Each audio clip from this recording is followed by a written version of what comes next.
Hegland Hastad. We started acquiring land here back in, I got a map here. First tract was 1968. The last tract we bought was in 2016. And more recently, some of the tracts we've acquired, they aren't necessarily for the purposes of prairie protection. Sometimes there's other reasons. So for instance, you can look at this one map here. There's one tract we bought in 2004. It was pretty much an entire European buckthorn forest, and we've gotten rid of that for the most part and gotten that back into grass.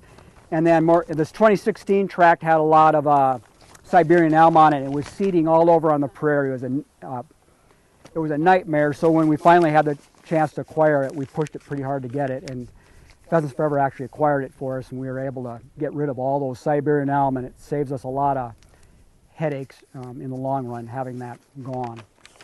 One other thing I was going to mention is that whenever you start looking at large blocks of habitat in western Minnesota, we generally collaborate pretty well with our partners. We all have some similar goals, and so you tend to find a large block of habitat, but you'll see other types of programs going on. So here's Hegland Hastad up in here, but to the north is the Lac-Parle WMA, which is like 24,000 acres, and then to the west you got Big Stone Refuge, another 11,000. You got Hegland Hastad is about 1,500 acres. We got a habitat easement with a landowner.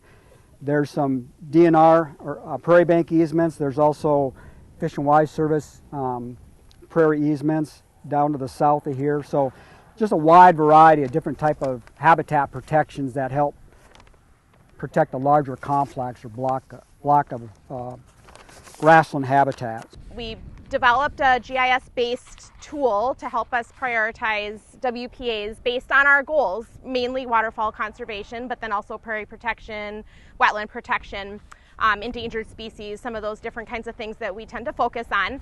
And when we did that, then we were able to sort of lump our different WPAs into categories of our highest priority ones. We call them showcase units, where those are ones we always are going to make sure we're doing some good management on, spending as much time as we have to keep them open grassland and do weed control on them and make sure they're getting fire, all that kind of stuff.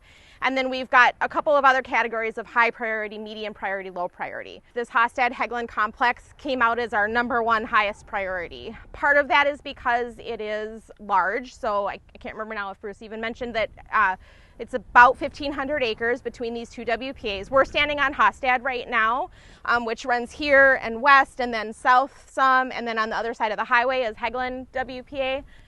So because it is such a big area, we have this whole complex split into about 5 different burn units. Within those, when we do graze on these sites, what we have started doing in recent years is within any given one of those larger units, we're splitting that into multiple grazing cells. And so we're really looking to try to mix things up as much as we can with timing and with tools, because we feel like that really does the best for our remnant prairie to keep things healthy. This unit has had a pretty regular rotation of burning and grazing and tree removal activity going on since the early 70s when we really started buying a lot of this land. This is a difficult burn unit for a lot of different reasons. This is a pretty major highway. There's another county tar road that runs along the north end of it.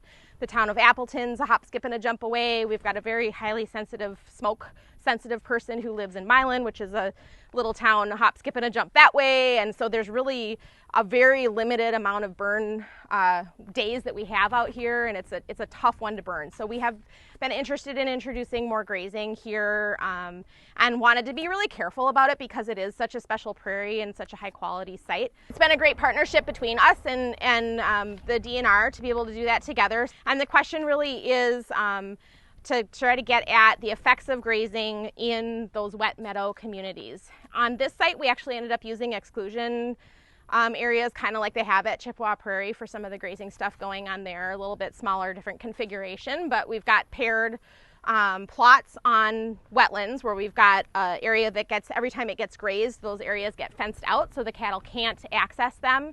And then there's a plot on that same exact wetland basin, usually on the other side with a similar plant community that the cattle do have access to. And so we've got a really nice side-by-side comparison from the first time the site was actually grazed.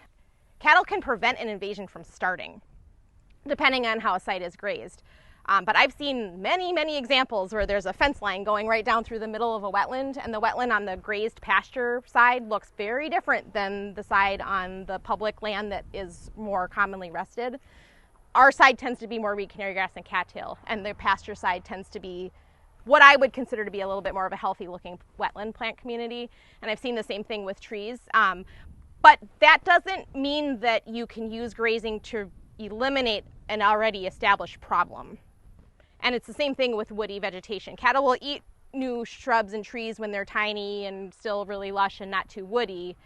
So you may not see as many of them in a prairie that's being grazed, but as soon as those trees get bigger and the cattle aren't interested in it, then the grazing actually can have the opposite effect and increase the amount of shrubs that are out there. So there's a lot of things you have to consider and think about.